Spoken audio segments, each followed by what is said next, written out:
Les jeux vidéo. Manette en main, nous sommes alors capables de visiter des contrées lointaines et inconnues, de vivre des aventures grandioses, de frissonner en parcourant des endroits sombres, d'avoir un élan de nostalgie en reprenant de vieux titres, et bien plus encore. Mais que se passe-t-il quand des faits étranges s'insinuent dans nos jeux favoris? Qu'advient-il de ces moments palpitants quand le creepy s'invite dans l'histoire du gaming? Vous allez découvrir que l'étrange, lui aussi, peut contrôler la manette.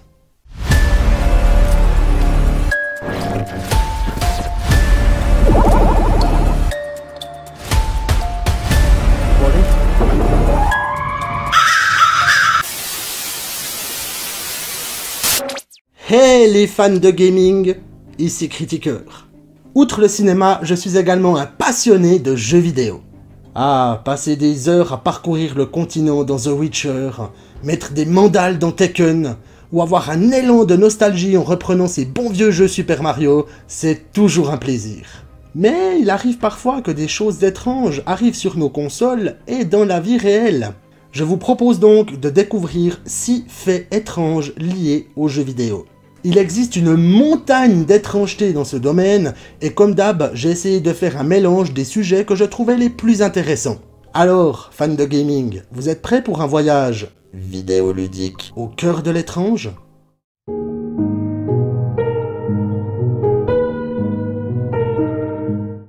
Nous sommes en 1985 et les salles d'arcade se trouvent un peu partout. Pour ceux qui n'ont pas connu cela, il s'agissait de centres remplis de bornes d'arcade et de jeux en tout genre, où l'on pouvait dépenser des piécettes pour quelques parties et c'est, en général, tout l'argent de poche qui y passait. Vous êtes tranquillement installé à une borne du jeu Bally Sente Minigolf en train de faire une petite partie. Le brouhaha ambiant, les rires des enfants, la musique du jeu, tout se déroule bien, vous passez un excellent moment. Vous terminez votre partie, les crédits s'affichent, et là, vous avez cela qui apparaît à l'écran. Des avis de disparition d'enfants. Alors oui, ça peut donner des frissons. Alors ce n'est pas un easter egg ou une creepypasta, ce sont vraiment des affiches qui apparaissaient sur des jeux de bornes d'arcade. Apparemment, il s'agirait d'une demande effectuée par les autorités à l'époque pour diffuser plus largement les avis de disparition. Il existait 6 photos qui étaient diffusées sur les différentes bornes du jeu Bally Sente Minigolf. Il existerait peut-être d'autres jeux avec le même codage, cependant rien n'a jamais été confirmé. D'après ce que j'ai pu découvrir comme information, au moins un des 6 enfants aurait été retrouvé sain et sauf. Pour les autres, je n'ai malheureusement pas eu de confirmation. Alors ça peut paraître étrange de placer cela sur une borne d'arcade, cependant les salles étaient remplies à l'époque et c'était un excellent moyen de diffusion. Il existait également des écrans de prévention contre la drogue, et cela reprenait le concept des affiches de disparition sur les briques de lait.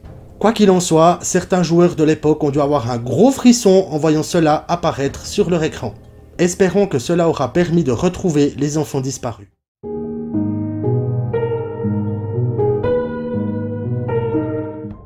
Nous sommes en 1998. Nintendo lance un appareil révolutionnaire pour sa Game Boy, la Game Boy Camera. Il s'agit d'un accessoire contenant des mini-jeux, mais surtout un appareil photo. Le joujou se trouve quand même dans le livre Guinness des records de 1999 comme la plus petite caméra digitale au monde. Alors les photos ne sont clairement pas d'une qualité folle, on parle de 128 sur 112 pixels, et les images sont uniquement en 4 niveaux de gris. On peut cependant se prendre en photo et mettre sa trogne à l'écran pour jouer à des mini-jeux ou faire quelques modifications avec les différents items. Il est même possible d'imprimer ces créations grâce à l'appareil prévu à cet effet. L'ayant eu à l'époque, c'était franchement bonnard. Mais il y a plusieurs choses étranges avec cette cartouche de jeu. Tout d'abord, l'aspect général du design est assez bizarre et les menus sont remplis d'animations étranges. Il y a aussi cette option qui n'a rien à faire là dans un des menus, Run. Littéralement, fuir. Qu'est-ce que ça fout dans une cartouche avec un appareil photo? Quand vous appuyez dessus, voilà ce qu'il se passe. Une chouette petite musique et on vous annonce que vous avez dépassé l'équateur. Ok, bon, admettons. Mais si vous appuyez plusieurs fois dessus...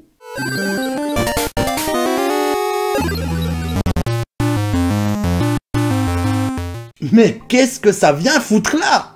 Et ce texte, Who are you running from? Littéralement, qui es-tu en train de fuir?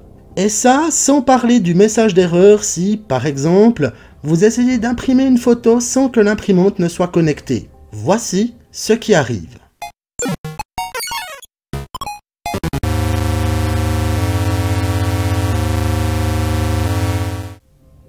Sérieux?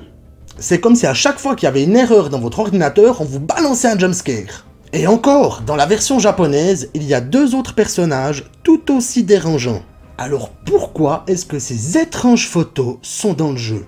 Tout d'abord, l'option Run dans les menus s'explique facilement. Une partie du développement de la Game Boy Camera a été faite par l'équipe de Creatures Inc., également copropriétaire de la franchise Pokémon. L'option Fuir est courante dans les jeux RPG et il s'agit certainement là d'une blague des développeurs. Mais ces visages creepy, d'où viennent-ils? Nintendo ne s'est jamais prononcé officiellement sur le sujet et nous n'avons pas le fin mot de l'histoire. Mais les développeurs en général sont des petits rigolos. Bien souvent, ils nous laissent des easter eggs étranges, tristes ou drôles dans beaucoup de nos jeux favoris. Il serait logique de penser qu'ils ont pris des personnes lambda en photo, ou même eux-mêmes, et qu'ils ont intégré cela à la structure du jeu. Fondamentalement, il n'y a rien de surnaturel dans cette affaire, mais on ne peut pas nier que l'apparition de ces visages déformés mais mal à l'aise et que leur existence reste très étrange. Au moins, on a droit à un autre easter egg sympa pendant les crédits, un petit pas de danse de Shigeru Miyamoto lui-même, à l'époque directeur de recherche et développement chez Nintendo.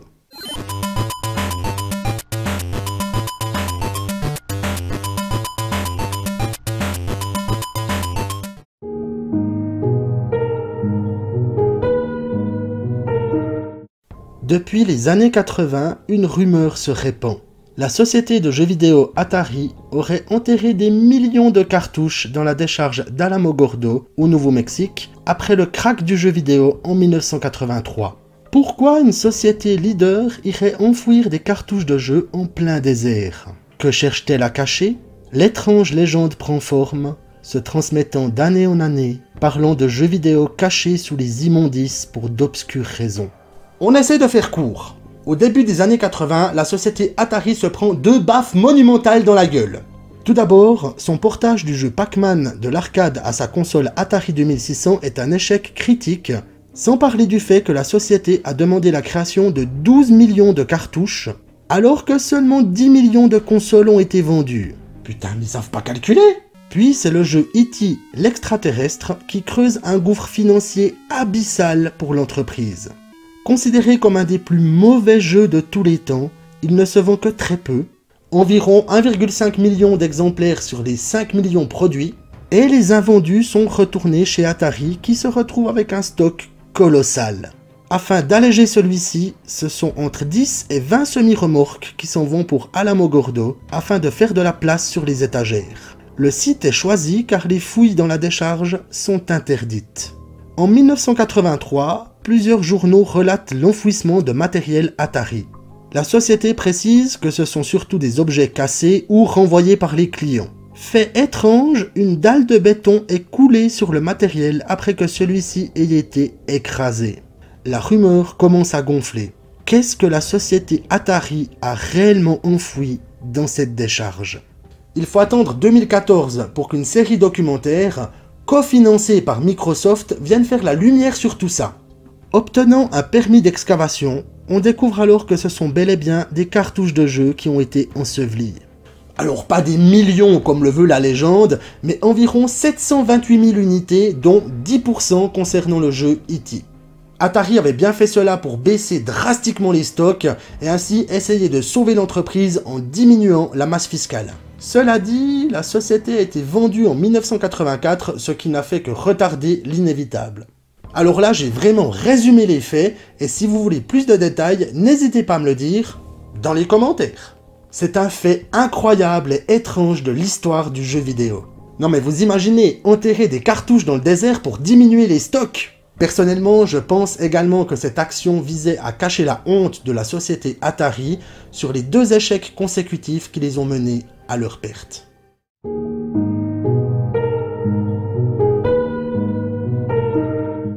Nous sommes en 1993.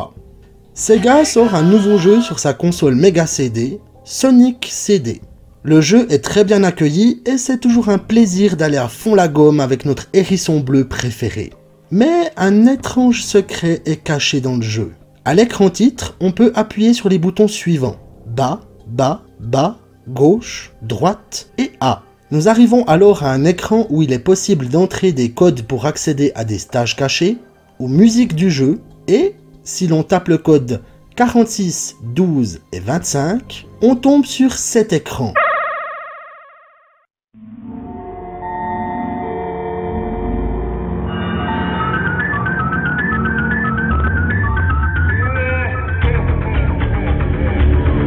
Le texte, une fois traduit, donne « Le fun est infini avec Sega Enterprise ». Signé Maijin. Maijin, en japonais, signifie démon. Flippant, non? Qu'est-ce que l'image déformée de Sonic et cette musique ultra troublante viennent foutre ici? Eh bien, en creusant, c'est pas si horrible que ça. Pour comprendre, il faut se concentrer sur le signataire de cet écran, Maijin. Le mot peut être plus largement traduit par entité surnaturelle et pas nécessairement démon. Il s'agit en fait du surnom de Masato Nishimura, un des développeurs design du jeu. Le visage déformé de Sonic est une altération du sien, un peu comme s'il l'avait modifié à coup de Game Boy Camera. Quant à la musique, celle-ci n'est présente que sur la version américaine. Dans la version japonaise, l'écran fait beaucoup moins peur.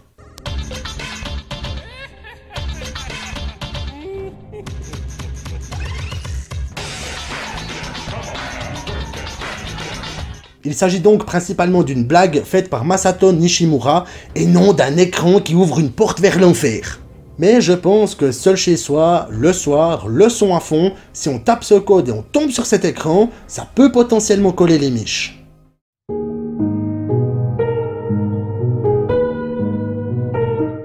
De plus en plus, on cherche à faire se rapprocher la vie réelle et la vie virtuelle afin de donner des sensations toujours plus authentiques aux gamers. Eh bien, un type, Palmer Luckey, a sauté le pas. Il a créé un casque de réalité virtuelle capable de tuer le joueur si ce dernier meurt dans le jeu. Palmer Luckey, 31 ans au moment de la sortie de cette vidéo, est considéré comme le père de la réalité virtuelle moderne. Il a fondé la société Oculus qui a été vendue à Facebook, maintenant Meta, en 2014. Depuis, il travaille sur divers projets, notamment un certain nombre pour la défense américaine. Il est également fan de l'anime Sword Art Online, où des joueurs sont connectés à un casque impossible à retirer et se retrouvent obligés de se battre dans un monde virtuel pour s'en sortir. S'il meurt dans le jeu, il meurt dans la réalité. Fin 2022, on apprend la nouvelle. Palmer a créé un casque VR capable de tuer le joueur si ce dernier meurt dans le jeu. Le processus létal se fait au moyen de charges explosives qui peuvent être déclenchées si un écran clignotant à une certaine fréquence s'allume dans le casque. Cela active les charges qui font exploser la tête du joueur. Mais rassurez-vous, le but du casque n'est pas d'être commercialisé. Cela est tout de même très étrange d'en arriver à de tels extrêmes pour que les sensations ressenties par les joueurs soient de plus en plus réelles. Déjà qu'elles sont augmentées via des costumes pour VR ou lors de tournois comme le Tekken Torture Tournament. Et comme le dit Palmer Luckey dans un des posts de son blog, l'idée de lier votre vie réelle à votre avatar virtuel m'a toujours fasciné. Vous augmentez instantanément les enjeux au niveau maximum et forcez les gens à repenser fondamentalement la façon dont ils interagissent avec le monde virtuel et les joueurs qui s'y trouvent. Alors déjà que moi, j'ose pas prendre l'option mort permanente dans The Last of Us, ce casque, c'est pas pour moi. Je voulais juste faire un petit complément concernant ce sujet parce que je m'en suis rendu compte en faisant le montage. On est d'accord que ce casque, c'est un concept. Palmer Luckey l'a créé surtout par rapport à sa passion pour l'anime Sword Art Online, mais ça fait pas de lui un zonzon qui veut détruire tous les gamers de la planète. L'idée derrière ce casque, c'est surtout de se poser la question jusqu'où, en tant que gamer, on est prêt à aller pour une expérience de jeu.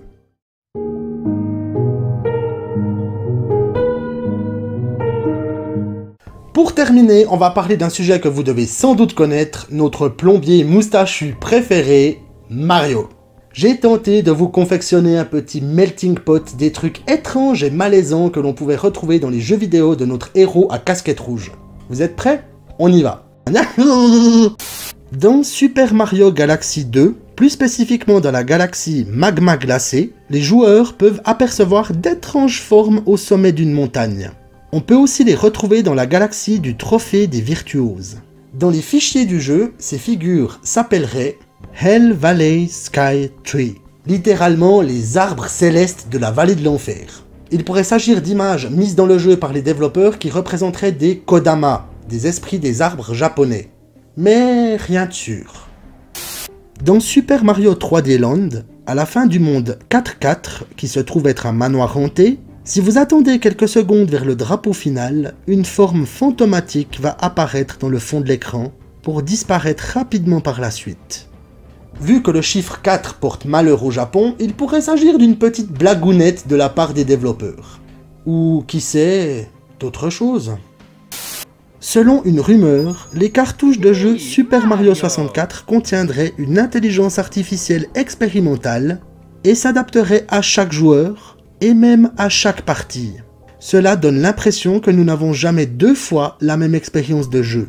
Cela proviendrait de la phrase de Shigeru Miyamoto, le créateur de Mario, lors d'une interview en 1996. « Le jeu change toujours avec les joueurs qui jouent. » Bon, il parlait en anglais et il pourrait s'agir d'une erreur de traduction dans ce qu'il a dit. Ou pas. Et pour continuer sur Super Mario 64, je sais que c'est un classique, mais j'étais obligé de le mettre dans cette liste tellement il m'a fait sursauter. Ah ouais, t'as pas que des souvenirs de gaming joyeux quand t'es gosse, hein?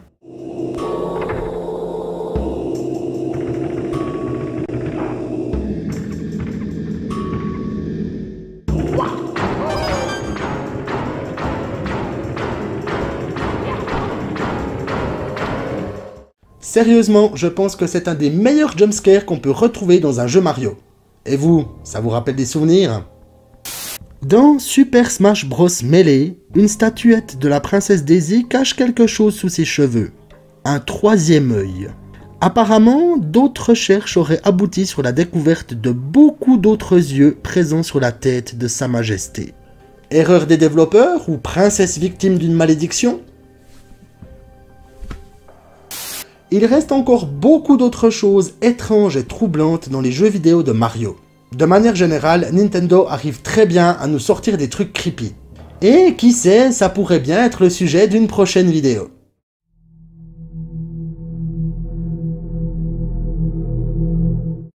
Une manette à la main, les yeux fixés sur l'écran, chaque jeu vidéo est une aventure. Un moyen de s'évader du quotidien, de réfléchir, de parcourir d'extraordinaires contrées tout en restant pépouze sur son canapé. Dans les faits, les jeux seront toujours sujets à l'étrange et liés aux événements troublants. C'est un véritable open world pour les histoires bizarres et les légendes terrifiantes. Il n'y a qu'à voir le nombre de creepypastas créés dans ce domaine. Le syndrome de l'Avant-Ville, Herobrine, Polybius, Ben Drowned, Sonic.exe ou IHU.exe. Ces histoires restent bien entendu de la fiction, mais elles reflètent ce que les jeux vidéo peuvent apporter en matière de contenu ayant la capacité de nous faire frissonner. Ces mêmes jeux si fascinants cachent parfois des histoires bien étranges qui s'avèrent, la plupart du temps, bizarrement réelles. Et voilà, fans de gaming, c'est tout pour cet épisode. J'espère qu'il vous aura plu et que vous avez pu découvrir des choses. En tout cas moi, pendant l'écriture de l'épisode, j'ai découvert une foule de choses que je connaissais pas avant et ça a été l'éclate. J'ai dû malheureusement condenser pas mal de détails pour que ça tienne dans un format acceptable. Si vous aimeriez que je développe un des sujets, n'hésitez pas à me le dire dans les commentaires. Les jeux vidéo, c'est un domaine qui me passionne, qui est extrêmement vaste et je pense qu'il y a des choses à dire. En tout cas, n'hésitez pas à me laisser un bon vieux pouce bleu et à vous abonner si ce n'est pas encore fait. Et pour les nouveaux abonnés sur la chaîne, soyez les bienvenus. Et n'oubliez pas, l'étrange, ce n'est que la normalité à un autre niveau. Prenez soin de vous, à très bientôt pour une nouvelle vidéo, et bien entendu, bon gaming!